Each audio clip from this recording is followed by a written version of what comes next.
Welcome back to the news at 10. Now, the relatives of those slain by herdsmen in Plateau State, north-central Nigeria, are now demanding justice. And this is coming as over 30 of the victims were given a mass burial in Shangong village in Riom district of the state. But the police say they're stepping up investigations into the killings. This is now a common sight in many parts of Plateau State. Villagers in the north-central state are getting used to security agents parading their areas. This is because violent attacks by gunmen, often believed to be Fulani herdsmen, have continued unabated. The most recent killings plunged the people of Shenong village in Bajit, Riom local government area, into grief. Those who summed up the courage to speak narrated how 33 villagers met their death. Around 10, they call Allah Akbar. Immediately they say Allah Akbar. From that side, some answer here. That is when they already surround us. When they mentioned that word, all of their people came out massively and with gunshots to attack us. The gunmen escaped after the attack, but the police, who are said to have arrived 5 hours later, are leaving nothing to chance to find the perpetrators. We have set our dragways along the axis of Kaduna, working in partnership with CP Kaduna, so that we can set our dragways around Ganawuri, Ataka, Kaduna axis to see whether we can locate these insurgents. While the investigations are on, the 33 victims are being given a mass burial. It's difficult to identify them, but affected families know who's missing. In the meantime, stricken family members throng the hospital where some of the seriously injured survivors are being treated. It's a dire situation, but the doctors are trying to save who they can. Most of them were having machete cuts on the head, severally on the ear, so one almost lost her ear, and also somebody had a completely severed jaw. And that one, we tried to reduce the fracture, and then we researched what we can do and stop the bleeding. Also, he had some transfusion done. When they do return home, there's a horrific reminder of how they got to where they are, and the constant nagging fear of repeat attacks on their communities. In the meantime, the peace pact between the Fulani and herdsmen and Manchok natives was breached on Sunday, January the 5th, when gunmen attacked the Bungan village in Kaduna State. Now, getting over the violence has not been an easy ride for the natives, who are still counting their losses. Our community report tonight looks into the violence that's turned this once peaceful region into a war zone. Etisala, now your turn.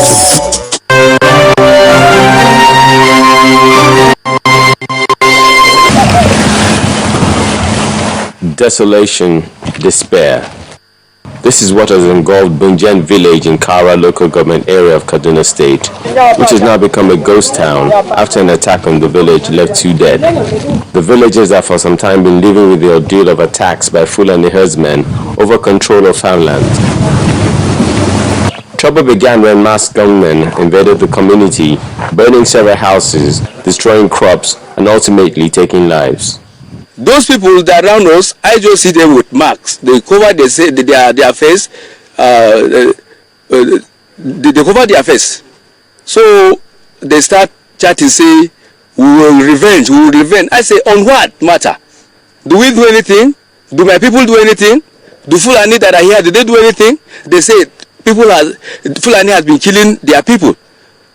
Fulani has been killing their people. I say, where? But we are living here in peace. So for that, you should find your way. They say they will not find their way. So they started beating Ardo and that man. I never feel happy by that time around. I have already see how they kill my father. I'm just looking at him. They just beat him. They just put fire on him. I just cry. Then some of their people carry us to enter us some room inside where they come and check inside their houses. They did not see us. Then they go and burn in our houses and the rest of them. A situation they feel could have been better handled if the security agents had arrived on time at the scene. To this end, appeals are aired to the government for urgent attention. There are some things that the government supposed to do. Issue of security. Automatically, if things are happening like this, you will find how to get contact with the security immediately so that these things should not occur. But you hardly, as it means that the security are here at least in 30 minutes time, automatically they could have rescued everything that happened. They should help us to build our buildings so that clear everything. Then we should go back. In the meantime, the traditional ruler of Morale chiefdom, Tagwai Sambo, in condemning the attacks, appeals for calm until the perpetrators are brought to book. My people have been quiet, they have been peaceful, and I'm not sure whether my people are involved in this. I have not seen the DPO, I have not seen the chairman of the local government, and the brief I have from my people, the district heads and the village heads, they are not involved, our people are not involved. People foreign bodies have infiltrated into Mara, but not Mara taking part. That is the information we have on the ground from our own people, not from the security agents. We are not heard from them. The councillor representing Machok Ward, Mr. Shekari, wants government to address the issues of grazing for Fulani herdsmen, which has been the major cause of dispute in the local government for several decades, as those who manage to escape are being taken care of.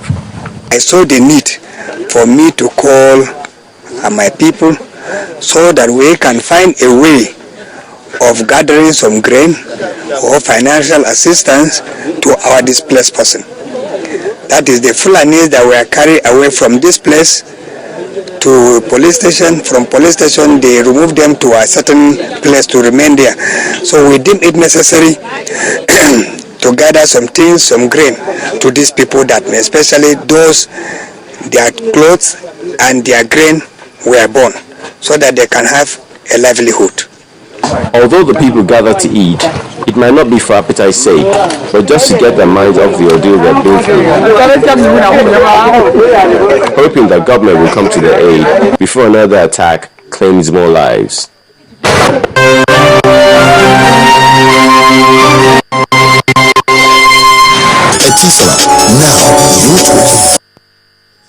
Well, still in the northern region, but this time in Zamfara state, an explosion along the Igala quarters in Gusau has left 3 people dead. Eyewitnesses told Channels Television that the tanker belonging to Conoil was conveying fuel to a nearby station when it crashed. The driver and 2 others were confirmed dead, as it was difficult to rescue the occupants of the vehicle when it went up in flames 2 minutes after the incident. First Bank, truly the first.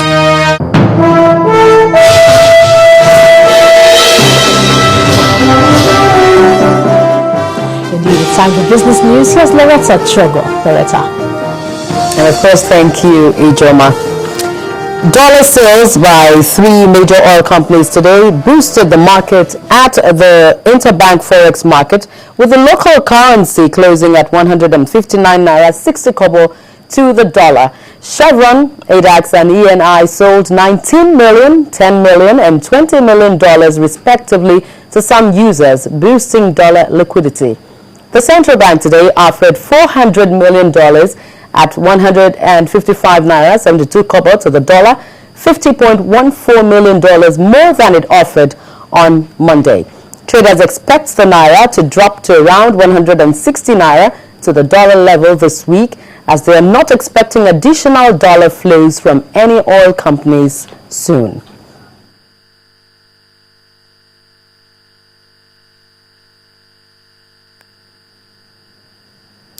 And now the current positive posture of the Nigerian stock market has been described as the impact of January effects. While the trend is expected to last for the month, stockbrokers are certain that profit taken on stocks is not likely to affect the market anytime soon. This opinion was made known today by a stockbroker in an interview session with our capital market correspondent Temple Ashaju. We are referring to the rally that normally opened the market in January. People want to take position or people want to sell off at the beginning of the year like this. So at least people will have inflow left and right, especially some companies that are still paying up front. You understand, people on the pay employment, so they want to take position in the market, the landlord and all sort of things like that.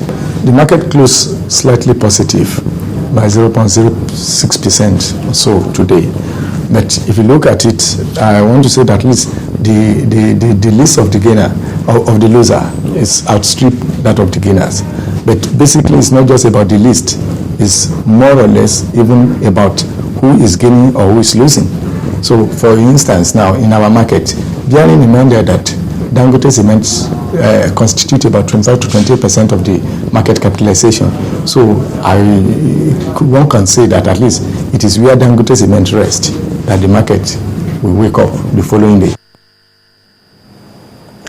Dangote Cement continues to sustain the momentum at the Nigerian Stock Exchange as it remains upswing. Here's Bisi Koka for details of midweek's trading session. Midweek trade at the Nigerian equities market closed upbeat as the all-share index recorded a marginal increase of 0.07% to close at 41,843.67 points. Dangote Cement led the gainers list, adding 5 naira 5 kobo to its share price. Now it's followed by Presco and Flour Mills of Nigeria. Investors gave Corn Oil, Mobil and UACN the cold shoulder. And with over 33.48 million units churned out, Transnational Corporation of Nigeria was the most actively traded stock for the day, including First Bank of Nigeria Holdings and Unity Bank. At the finish line, total volume came in at 343.94 million units, valued at 3.83 billion naira, and exchanged in 6,411 deals. And that's a wrap on the stock market reports. I am DC Koka.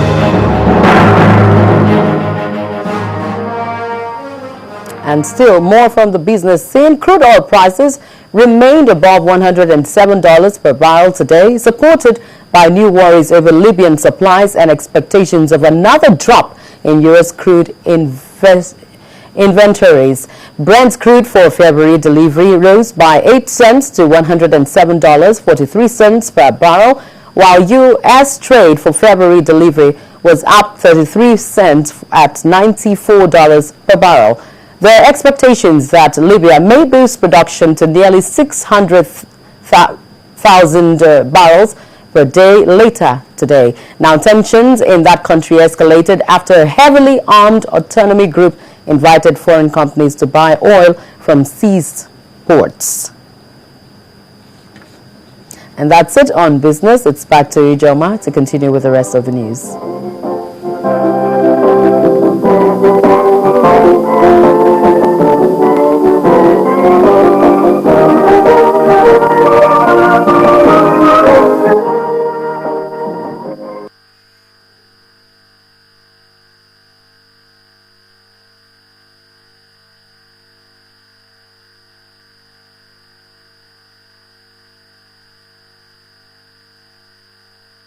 Okay, Loretta's done now. And still ahead on the news at 10, CAF President Issa Hayatou commends Nigeria for being a pillar of football in Africa. That's on sports. Please join us again.